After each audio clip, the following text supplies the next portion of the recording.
Transfer മാർക്കറ്റിൽ പ്ലെയേഴ്സിന് വേണ്ടിയുള്ള ക്ലബ്ബുകളുടെ മത്സരം ഒരു വശത്ത്, ഇപ്പുറത്ത് നമ്മൾ നോക്കിയാൽ Fabrizio Romano versus David Ornstein വേറൊരു വശത്ത്. ഫബ്രീസിയോ റൊമാനോ ഈ ഒരു Yan Diomande to Real Madrid here we go പറഞ്ഞു.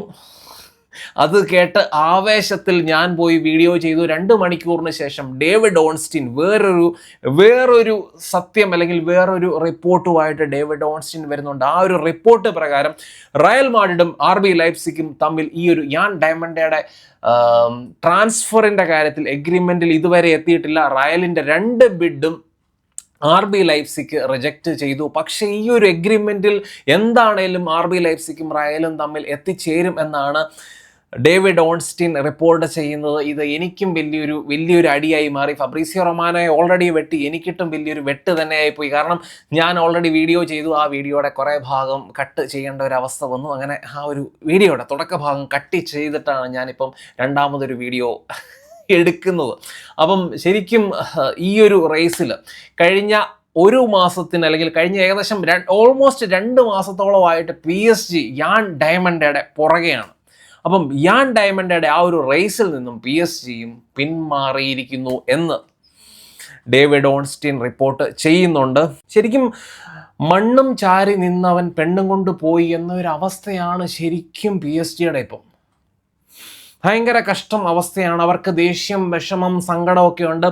അതിൽ നിന്നും അവരൊരു സ്റ്റേറ്റ്മെൻറ്റ് പുറത്തേക്ക് വിട്ടിട്ടുണ്ട്. ആ ഒരു ഫ്രസ്ട്രേഷൻ കാരണമായിരിക്കണം ആ ഒരു സ്റ്റേറ്റ്മെൻറ്റ് പുറത്ത് വന്നത്. അപ്പോൾ ആ ഒരു സ്റ്റേറ്റ്മെൻറ്റിൽ അവർ പറയുന്ന കാര്യം എന്താണെന്ന് വെച്ച് കഴിഞ്ഞാൽ, ഈ ഒരു യാൻ ഡയമണ്ടയുടെ ഏജൻറ്റിൻ്റെ കമ്മീഷൻ ഫീസ്, അതേപോലെ തന്നെ യാൻ ഡയമണ്ടയുടെ സാലറി ഡിമാൻഡ്സ്, PSG RB ലൈപ്സിഗിൻ്റെ ആ ഒരു പ്ലെയർ വാല്യുവേഷൻ, ഇതെല്ലാം ഈ ഒരു PSG-യുടെ ഫൈനാൻഷ്യൽ സ്ട്രക്ചറിനെ ബ്രേക്ക് ചെയ്യുന്ന കാര്യം ആണ്, അല്ലെങ്കിൽ ഫൈനാൻഷ്യൽ ഡിസിപ്ലിനെ ബ്രേക്ക് ചെയ്യുന്ന കാര്യമാണെന്നാണ് അവർ വളരെ ദുഃഖത്തോടെ പറഞ്ഞിരിക്കുന്നത്. ഇത് PSG പോണക്കത്തെ ഒരു ക്ലബിൽ നിന്നും കേൾക്കുമ്പോഴത്തേനും നമുക്ക് എല്ലാവർക്കും ചെറിയൊരു ചിരിയൊക്കെ വരും. ശരിക്കും കഷ്ടമുണ്ട്, അവരുടെ കാര്യം വളരെ കഷ്ടമുണ്ട്. അതുകൊണ്ട് തന്നെ അവർക്ക് ആ ഒരു ഫ്രസ്ട്രേഷൻ തീർക്കാനുള്ള ആ ഒരു അവസരം നമ്മളും കൊടുക്കണം. ഫൈനാൻഷ്യൽ ഡിസിപ്ലിനും PSG-യും രണ്ടും നല്ല ആ ഒരു ഒരമ്മ പെറ്റ അളിയന്മാരെ പോലെ തന്നെ. അപ്പോൾ നമ്മൾ ഈ ഒരു യാൻ ഡയമണ്ടയുടെ കാര്യത്തിലേക്ക് തന്നെ വന്നു കഴിഞ്ഞാൽ, യാൻ ഡയമണ്ട് റയൽ സൈൻ ചെയ്യാനുള്ള മെയിൻ കാരണക്കാരൻ എന്ന് പറയുന്നത് ജോസെ മൗറിഞ്ഞോ ആണ്. ജോസെ മൗറിഞ്ഞോയ്ക്ക് ആ ഒരു റയലിൻ്റെ നിർജീവമായ ആ ഒരു റൈറ്റ് വിങ്ങിനെ ഉത്തേജിപ്പിക്കണം, അല്ലെങ്കിൽ അവിടെ ജീവൻ വെപ്പിക്കണം എന്നുള്ളതായിരുന്നു ജോസെ മൗറിഞ്ഞോയുടെ ആഗ്രഹം. ആ ഒരു ജോസെ മൗറിഞ്ഞോ നമുക്ക് എല്ലാവർക്കും അറിയാം. ജോസെ മൗറിഞ്ഞോയ്ക്ക് ആ ഒരു ഡയറക്റ്റ് കൗണ്ടർ അറ്റാക്കിംഗ് ഫുട്ബോൾ കളിക്കാൻ ആഗ്രഹിക്കുന്ന മാനേജറാണ് ജോസെ മൗറിഞ്ഞോ. അതുകൊണ്ട് തന്നെ ഈ റൈറ്റ് വിങ് വഴി യാതൊരു അറ്റാക്കും ഇല്ലെങ്കിൽ ശരിക്കും ഓപ്പോസിറ്റ് ടീമുകൾക്ക് റയലിനെ ഡിഫെൻഡ് ചെയ്യാൻ വളരെ ഈസിയാണ്. അത് ടാക്റ്റിക്കലി എപ്പോഴും റയലിൻ്റെ മുന്നിലുള്ള ഒരു പ്രശ്നം തന്നെയായിരുന്നു ആ ഒരു റൈറ്റ് വിങ്. അപ്പം റൈറ്റ് വിങ്ങിലേക്ക് ഈ ഒരു 19 വയസ്സുള്ള യാൻ ഡയമണ്ടെ വരുമ്പോഴത്തേനും, ഈ യാൻ ഡയമണ്ടെ എന്ന് പറയുന്ന പ്ലെയർ എംബാപ്പയെ പോലെ വലിയൊരു ഗോൾ സ്കോറിംഗ് ത്രെട്ടായിരിക്കും എന്നുള്ള ഒരു പ്രതീക്ഷയൊന്നും എനിക്കില്ല. പക്ഷേ യാൻ ഡയമണ്ടെ എന്ന് പറയുന്ന പ്ലെയർ, ആ ഒരു പ്ലെയർ ടാക്റ്റിക്കലി ഒത്തിരി ഹെൽപ്പ് ചെയ്യും ഈ ഒരു റയൽ മാഡ്രിഡിനെ. കാരണം ഈ ഒരു പ്ലെയറിൻ്റെ സ്ട്രെങ്ത് എന്ന് പറയുന്നത് എപ്പോഴും ആ ഒരു ലോങ് ബോൾ ക്യാരിങ്, അതേപോലെ തന്നെ ഡ്രിബ്ലിങ്, പിന്നെ ടേക്ക് ഓൺസ്, ഇതൊക്കെയാണ് പുള്ളിയുടെ സ്ട്രെങ്ത് എന്ന് പറയുന്നത്. അപ്പോൾ അത് നമ്മൾ വേൾഡ് കപ്പിലും കണ്ടു. വേൾഡ് കപ്പിലായാലും പുള്ളിയുടെ സ്റ്റാറ്റ്സ് ഒക്കെ എടുത്ത് നോക്കിയാൽ പുള്ളിയുടെ ആദ്യത്തെ 3 മത്സരങ്ങളിൽ 10-ൽ കൂടുതൽ ടേക്ക് ഓൺസ്, 10-ൽ കൂടുതൽ ചാൻസസ് ക്രിയേഷൻ, അതേപോലെ തന്നെ ക്യാരീസ്, അങ്ങനത്തെ കാര്യങ്ങളിലൊക്കെയാണ് പുള്ളിയെ എല്ലാവരും ശ്രദ്ധിച്ചത്. അപ്പോൾ അതുകൊണ്ട് തന്നെ റയൽ മാഡ്രിഡിലും പുള്ളി ആ ഒരു മിനി വിനി ജൂനിയറിനെ പോലെ തന്നെ ആ ഒരു റൈറ്റ് വിങ് പുള്ളിയുടെ കൈപ്പിടിയിൽ ഒതുക്കും എന്ന് തന്നെയാണ് എൻ്റെ ഒരു വിശ്വാസം. അത് തന്നെയാണ്. അപ്പം നമുക്കൊരു ലെഫ്റ്റ് സൈഡിൽ വിനി ജൂനിയർ, അതേപോലെ തന്നെ മിനി വിനി ജൂനിയറിനെ നമുക്ക് റൈറ്റ് വിങ്ങിലും കാണാൻ സാധിക്കും എന്നുള്ളതാണ് എൻ്റെ ഒരു പ്രതീക്ഷ.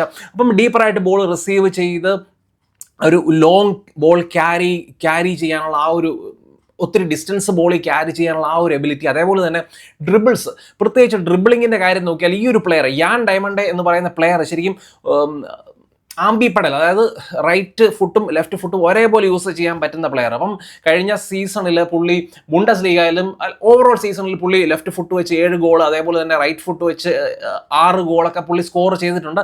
എങ്കിലും പുള്ളി പ്രിഡോമിനൻ്റ്ലി പുള്ളി ഒരു ലെഫ്റ്റ് ഫുട്ടഡ് പ്ലെയർ ആണ്. കുറേ കൂടെ ഒരു അഡ്വാൻറ്റേജ് ശരിക്കും ലെഫ്റ്റ് ഫുട്ടിനാണ്. അപ്പോൾ ഈ ഒരു ആംബി പെഡൽ 2 ഫുട്ടും ഒരേപോലെ യൂസ് ചെയ്യാനുള്ള കഴിവ് കൊണ്ട് തന്നെ ഡ്രിബ്ലിങ്ങിൻ്റെ സമയത്ത് ഓപ്പോസിഷന് കുറച്ചൊരു ആ ഒരു ഓപ്പോസിറ്റ് നിൽക്കുന്ന ഡിഫൻഡറിന് ഗസ് ചെയ്യാൻ കുറച്ച് ബുദ്ധിമുട്ടാണ്. പുള്ളി ഏത് സൈഡിലോട്ടാണ് മൂവ് ചെയ്യാൻ പോകുന്നത് എന്നുള്ള ആ ഒരു പ്രശ്നമുണ്ട്. അതുകൊണ്ട് തന്നെ നമ്മൾ ബുണ്ടസ് ലീഗയൊക്കെ ശ്രദ്ധിച്ചു കഴിഞ്ഞാൽ പല പ്രാവശ്യവും 1v1 ഡിഫെൻഡ് ചെയ്യാൻ ഈ ഒരു യാൻ ഡയമണ്ടെക്കെതിരെ ബുദ്ധിമുട്ടായതുകൊണ്ട് തന്നെ 2-3 പ്ലേയേഴ്സിനെ 2v1ഉം 3v1ഉം ഒക്കെ യാൻ ഡയമണ്ടെക്കെതിരെ ഡിഫെൻഡ് ചെയ്യുന്നത് കണ്ടിട്ടുണ്ട്. അപ്പം അങ്ങനെ 2v1 3v1 ഒക്കെ യാൻ ഡയമണ്ടെക്കെതിരെ ഡിഫെൻഡ് ചെയ്യാൻ പോയി കഴിഞ്ഞാൽ റയൽ പോണക്കത്തെ ഒരു ടീമിനെതിരെ ഓപ്പോസിഷൻ്റെ ഡിഫൻസിൽ വിള്ളലുകൾ ഉണ്ടാകും. അത് വെയിറ്റ് ചെയ്ത് അവിടെ ആരൊക്കെയാണ് നിൽക്കുന്നത്? വിനീഷ്യസ്, എംബാപ്പെ, ജൂഡ് ബെല്ലിംഗാം ഒക്കെ പോണക്കത്തെ, വാൽവേർഡെയൊക്കെ പോണക്കത്തെ പ്ലെയേഴ്സാണ് അവിടെ ഉള്ളത്.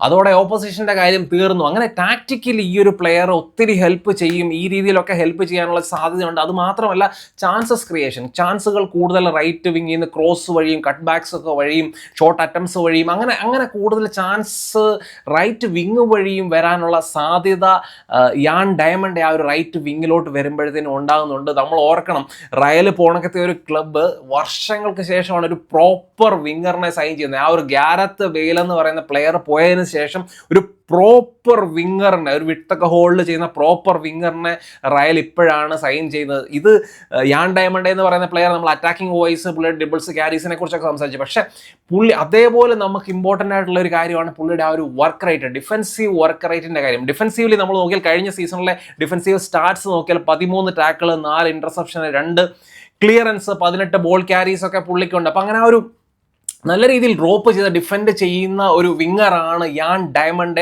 അത് റയലിൻ്റെ ഫുൾ ബാക്സ്, പ്രത്യേകിച്ച് ട്രെൻഡ് അലക്സാണ്ടർ അർണോൾഡിനൊക്കെ വലിയ സഹായമായിരിക്കും ഇങ്ങനത്തെ ഒരു വിങ്ങറിൻ്റെ കൂടുതൽ കളിക്കുന്നത്. അത് മാത്രമല്ല അറ്റാക്കിലാണെങ്കിലും പുള്ളി കൂടുതൽ ഇൻവോൾവ് ആകാനും ആ ഒരു ഓവർലാപ്പിംഗ് റൺസ് നടത്താനും അങ്ങനെ ആ ഒരു റൈറ്റ് വിങ് കുറേം കൂടെ ഉത്തേജിപ്പിക്കുകയും അതുവഴി കൂടുതൽ അറ്റാക്സ്, ചാൻസ് ക്രിയേഷൻ ഒക്കെ നടക്കുകയും എന്താണേലും ചെയ്യും ഈ ഒരു യാൻ ഡയമണ്ട് ആ ഒരു റൈറ്റ് വിങ്ങിലേക്ക് വരുമ്പോൾ. അപ്പോൾ കഴിഞ്ഞ ബുണ്ടസ് ലീഗ സീസണിൽ ഓവറോൾ 33 മത്സരങ്ങളിൽ 12 ഗോളുകൾ, അതേപോലെ തന്നെ 8 അസിസ്റ്റ്. അപ്പോൾ അസിസ്റ്റുകൾ കൂടുതൽ പുള്ളിക്ക് പ്രൊവൈഡ് ചെയ്യാൻ പറ്റും എന്ന് തന്നെയാണ് എൻ്റെ ഒരു വിശ്വാസം. കഴിഞ്ഞ വേൾഡ് കപ്പിലും പുള്ളി 11 ചാൻസ്, 4 മത്സരങ്ങളിൽ 11 ചാൻസ് പുള്ളി ക്രിയേറ്റ് ചെയ്തിട്ടുണ്ട്, ഒരു അസിസ്റ്റും പുള്ളിക്കുണ്ട്. അപ്പോൾ അങ്ങനെ ആ ഒരു ഡ്രിബിൾസ്, ടേക്ക് ഓൺസ്, ഇങ്ങനത്തെ കാര്യങ്ങളിലൊക്കെയാണ് പുള്ളി ശരിക്കും വേൾഡ് കപ്പിൽ പലരെയും ഞെട്ടിച്ചത്. അപ്പം ശരിക്കും പറഞ്ഞു കഴിഞ്ഞാൽ ഈ ഒരു ഫ്ലോറന്റീനോ പെരസിൻ്റെ ഈ ഒരു ട്രാൻസ്ഫർ വിൻഡോയിലെ മെയിൻ ടാർഗറ്റ്, റൈറ്റ് വിങ്ങിനെ സംബന്ധിച്ചുള്ള മെയിൻ ടാർഗറ്റ്, പുള്ളിയുടെ ഡ്രീം സൈനിങ് എന്ന് പറയുന്നത് മൈക്കിൾ ഒലീസയായിരുന്നു. ഒലീസയെ സൈൻ ചെയ്യാൻ ഫ്ലോറന്റീനോ പെരസിന് പറ്റിയില്ല. അതിൻ്റെ ദേഷ്യം തീർത്തുകൊണ്ടാണ് ശരിക്കും യാൻ ഡയമണ്ടെ സൈൻ ചെയ്തത്. പിന്നെ ജോസെ മോറിഞ്ഞോടെ ആ ഒരു പ്രഷറും കൂടെ. ഇനി മുന്നോട്ട് നമ്മൾ നോക്കിയാൽ വിനീഷ്യസുമായിട്ട് ആ ഒരു കോൺട്രാക്ട് എക്സ്റ്റെൻഡ് ചെയ്യാൻ പറ്റാത്തൊരു സാഹചര്യം വന്ന് വിനീഷ്യസിനെ വിൽക്കേണ്ട ഒരു അവസ്ഥ വന്നു കഴിഞ്ഞാൽ ഫ്ലോറന്റീനോ അണ്ണൻ ഇറങ്ങും, മൈക്കിൾ ഒലീസയെ തൂക്കാൻ ഇറങ്ങും എന്ന് തന്നെയാണ് വിശ്വാസം. മൈക്കിൾ ഒലീസയും ഇപ്പോഴും മൈക്കിൾ ഒലീസയ്ക്ക് റയലിൽ വരണമെന്നുള്ള ആ ഒരു ആഗ്രഹം മൈക്കിൾ ഒലീസയുടെ മനസ്സിലുണ്ട്. അപ്പോൾ നമുക്ക് എല്ലാവർക്കും അറിയാം, മൈക്കിൾ ഒലീസ വന്നു കഴിഞ്ഞാൽ ഓഫ് കോഴ്സ് യാൻ ഡയമണ്ടെ പിടിച്ച് ലെഫ്റ്റ് വിങ്ങിൽ കളിപ്പിക്കാൻ പറ്റും. ആ ഒരു ലെഫ്റ്റും റൈറ്റും ഒരേപോലെ കളിക്കാൻ പറ്റുന്ന പ്ലെയറാണ് യാൻ ഡയമണ്ടെ കൂടുതലും കളിച്ചിട്ടുള്ളത് ലെഫ്റ്റ് വിങ്ങിലാണ്. പക്ഷേ പുള്ളിയുടെ പ്രിഫറൻസ് എന്ന് പറയുന്നത് റൈറ്റ് വിങ് എന്നാണ് പറയപ്പെടുന്നത്. അപ്പം യാതൊരു മടിയും കൂടാതെ യാൻ ഡയമണ്ടെ ലെഫ്റ്റിൽ കളിക്കും, ഒലീസ റൈറ്റിൽ കളിക്കും. പക്ഷേ ഇങ്ങനത്തെ ഒരു സാഹചര്യം ഉണ്ടാകത്തില്ല, ഈ ഒരു സീസണിൽ അങ്ങനത്തെ ഒരു സാഹചര്യം ഉണ്ടാകത്തില്ല എന്ന് തന്നെയാണ് എൻ്റെ ഒരു പ്രതീക്ഷ. അപ്പം നമ്മൾ കഴിഞ്ഞ കുറേ വർഷങ്ങൾക്ക് ശേഷമാണ് റയൽ ഇതുപോലെ ഒരു സീസണിൽ ഒരു മാനേജറിനെ ബാക്ക് ചെയ്യുന്നത് കാണുന്നത്. അത് ജോസെ മോറിഞ്ഞോ എന്ന് പറയുന്ന മനുഷ്യൻ്റെ ആ ഒരു പേര് അതുകൊണ്ട് മാത്രമാണ് എന്നാണ് എൻ്റെ ഒരു വിശ്വാസം. കാരണം ജോസെ മോറിഞ്ഞോയ്ക്ക് അത് ഡിമാൻഡ് ചെയ്യാനുള്ള ഒരു CV പുള്ളിക്കുണ്ട്. പുള്ളിയെ ഇവിടെ കൊണ്ടുവരുന്നതിന് മുന്നേ തന്നെ പുള്ളിയുടെ ഒരു ഡിമാൻഡ് കാണും, എനിക്ക് ഇത്ര സൈനിങ്സ് വേണം എന്നൊക്കെയുള്ള ഡിമാൻഡ് പുള്ളി മുന്നോട്ട് വെച്ച് കാണും. പിന്നെ കഴിഞ്ഞ 2 സീസണായിട്ട് റയലിന് ട്രോഫീസ് ഇല്ല. ഇതെല്ലാം ഒരു കാരണം തന്നെയാണ്. അപ്പം വീഡിയോ പറ്റിയുള്ള നിങ്ങളുടെ അഭിപ്രായങ്ങൾ തീർച്ചയായിട്ടും പിന്നെ കമൻസ് ആയിട്ട് ഇടുക. മറ്റൊരു നല്ല വീഡിയോ ആണ്.